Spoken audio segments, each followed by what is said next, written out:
Hello.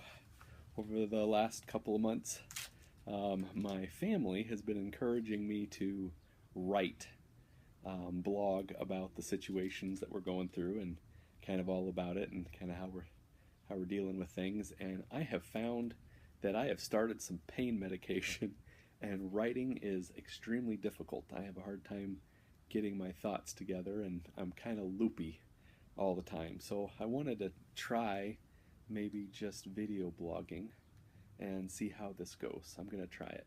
I'm using my iPad and gonna take some time to share kind of what we're going through as a family, what I'm going through personally, and how we're handling it and how we're dealing with those issues. So I'm in our backyard, and so I'll quickly give a little summary of where we're at, and how we got here. My wife and kids and I tried or moved up to Boise. We were looking at possibly being in ministry up here in Idaho, and had an opportunity that we really were excited about and hoped that would work out.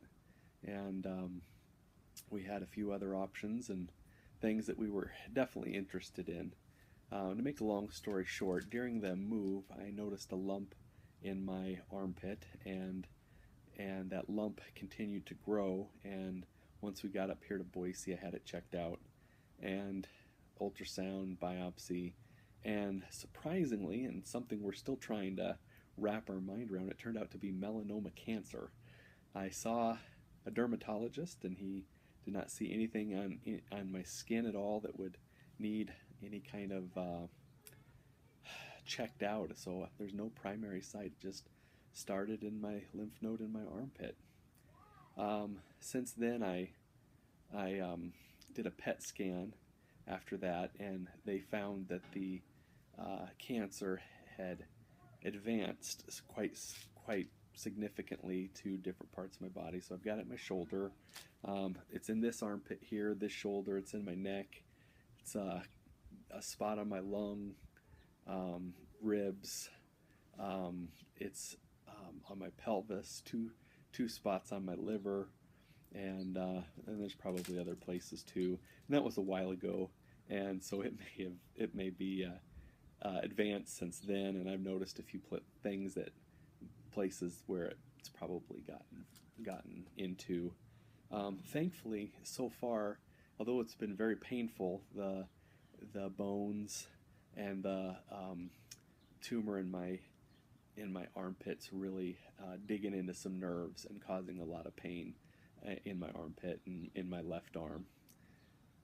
Thankfully, though, I don't notice anything vitally threatening my life at this point. So I'm very thankful for that, although that can change very quickly, and I'm very aware of that. Um,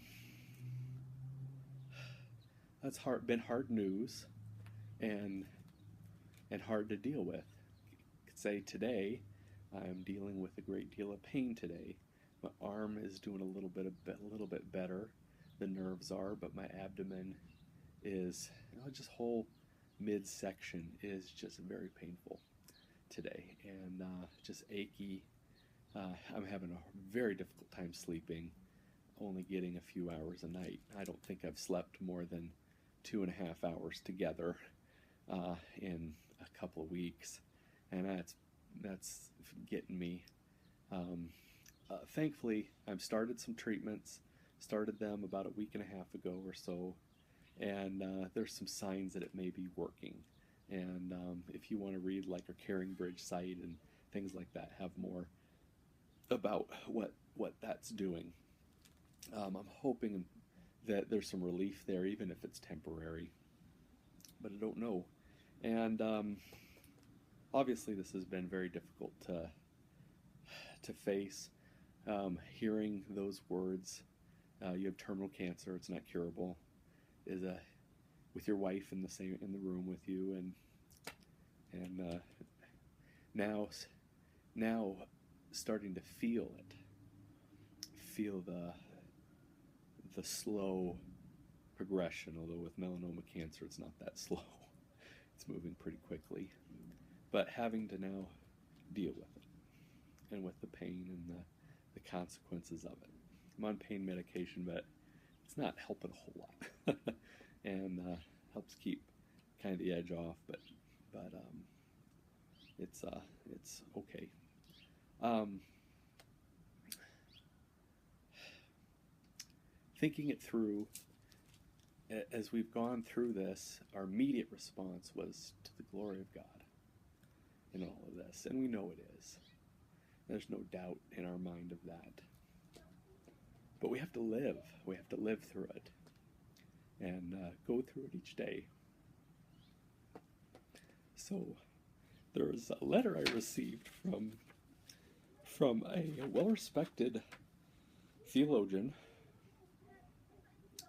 It's a short letter, and it's a letter that only someone who has spent their life deeply studying Scripture can write.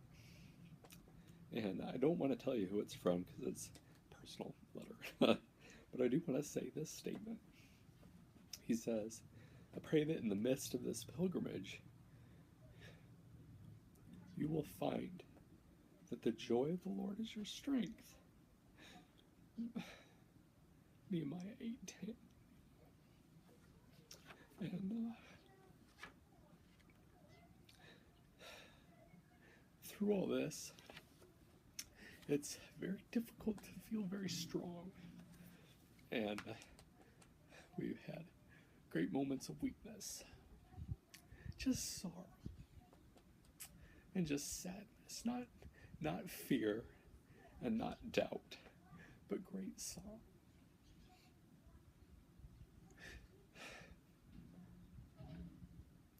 I'm not sorrowful for me.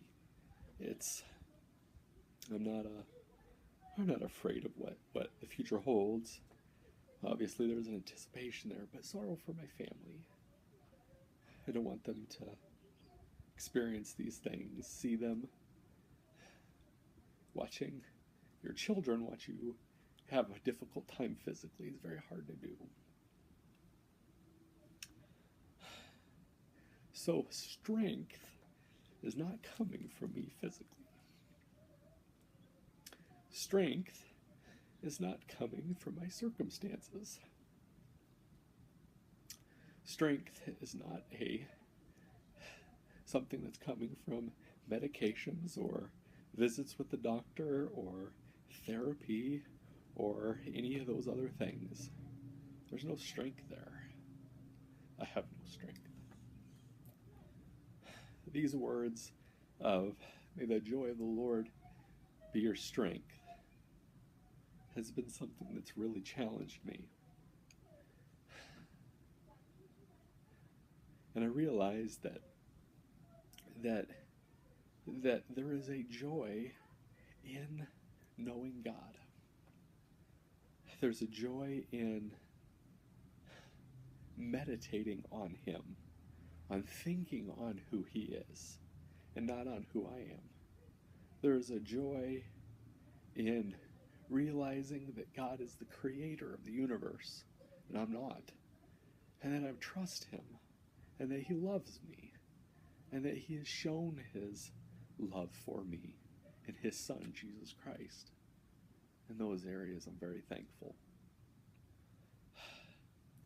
So, to realize this truth, that the joy of the Lord is our strength, to realize that has been a complete life change.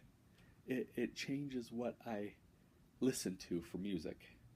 It changes what I watch with my eyes.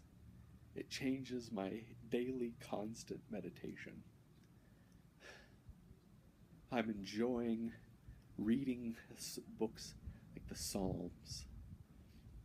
I'm enjoying reading about the future coming of Christ and the judgment that will take place at His coming, and how all the world is excited and waiting and anticipating, and that the sea is rejoicing and looking forward to that time. The trees clap their hands in excitement for it. It's amazing to think about. As my mind is wrapped up in who God is, not just what He has done for me, not just redemption, but who he is. It brings a peace because I trust him and I love him. And I want my life to be about who God is and his story, about what he is doing, where he is going, and his eternal plan. Because it's beautiful. It's magnificent. It's amazing to see. So I'm excited about it. And as I meditate on the Lord, that is where I have found strength. And it's taking pleasure and joy in the works of the Lord and what he has done. And even what I'm looking at right now, I'm in the backyard looking at beautiful trees and that are starting to turn a little bit yellow. Haven't seen fall in a long time. Birds singing and people out working and doing their daily tasks. God's a great God. And that is strength. And thinking on him is strength. And taking joy in him is strength. So I hope that has been a great encouragement to me day in and day out over the last couple of weeks. And wanted to share that. Thank you.